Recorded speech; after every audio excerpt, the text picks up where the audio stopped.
Hello students, this is an additional video to make you understand the concept of Indian subcontinent. So as I have mentioned you in my previous video that Indian subcontinent, what is Indian subcontinent? The Indian subcontinent consists of 6 countries.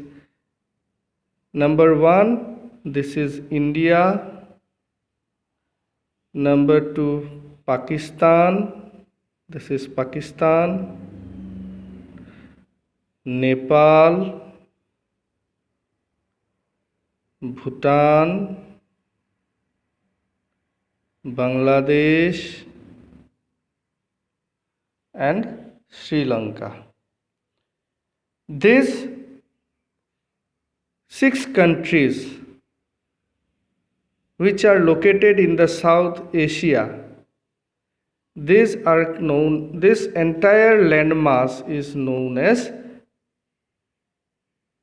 Indian subcontinent. Why they are known as Indian subcontinent?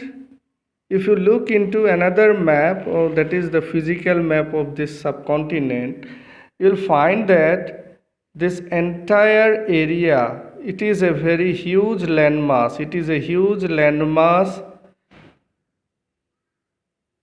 and this huge entire landmass is divided into different physiographic regions. If you look into the physical divisions of the entire landmass, you will find that this entire northern part of the landmass is surrounded by the hills and the mountains, and the southernmost side of the landmass is covered by the water bodies, that is the seas and the oceans. Towards east it is Bay of Bengal, towards south it is Indian Ocean, and towards west it is Arabian Sea. So now if you see, this entire landmass is a huge landmass and it is separated from the rest of the Asia. There is no any link, since it is in the north it is entire mountainous region, and towards this it is water bodies. So that means it is separate from the rest of the Asia.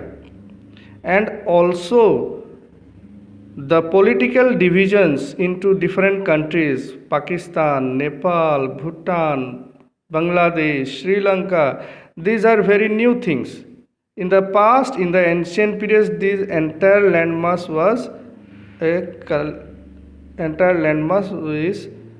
was only one landmass. That's why this entire region is known as the Indian subcontinent.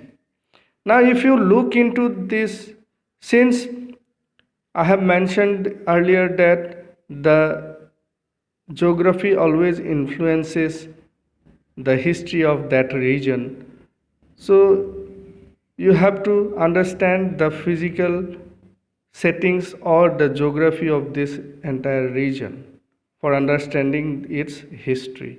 This entire region is divided into different physical regions. Northern side it is mountains and hills. This is number 1 physical region. Then to the south of this mountainous region, it is a great plain area. Great plain area created by this great plain is created by 3 mighty rivers. This is the Indus River, and the plain here is known as Indus Plain. Here it is Ganga River. Here it is known as Ganga Plain. Here it is Brahmaputra River.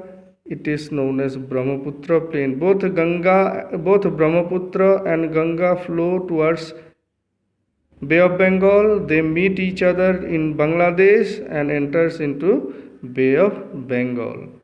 And Indus, from this Karakoram range, this starts, and from here it falls into the Arabian Sea. Besides this plain area, there are plateaus. This entire area is a plateau area, which is also known as the Deccan Plateau. And this plateau area is again drained by many rivers, like some of the important are like Narmada. This is Narmada river flowing towards Arabian Sea. This is Godavari flowing towards Arabian Sea. This is